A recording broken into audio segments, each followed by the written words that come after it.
We all love to eat, but have you ever stopped to wonder, what is cooking? Simply put, cooking is the application of heat to food. This heat causes chemical changes, making food safer, tastier, and easier to digest. It transforms ingredients. So, how does the heat actually get into the food? The first method is conduction. Conduction is the direct transfer of heat through contact. Think of a steak hitting a scorching hot frying pan. The heat goes directly from the burner, through the metal, and right into the food. Next up, we have convection. This is heat transfer through the movement of liquids or gases.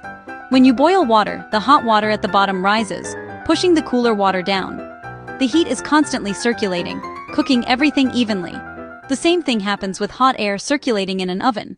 The third classic method is radiation, sometimes called irradiation. This is energy transferred by waves, no direct contact or circulating air needed. When you stand near a warm grill, you feel the infrared energy.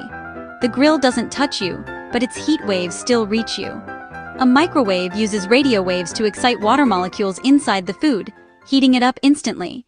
Cooking technology keeps advancing too. What are some of the latest methods? Induction cooking uses electromagnetic fields to heat the pan itself, which is a super-fast, hyper-efficient form of conduction. And then there is sous vide, which means under vacuum. Food is sealed in a bag and cooked in a precisely temperature-controlled water bath. This is the ultimate in gentle, even convection cooking. Whether you are frying an egg by conduction, baking cookies by convection, or reheating leftovers with radiation, understanding these methods helps you become a better, more confident cook. Now you know the science behind the sizzle. Happy cooking!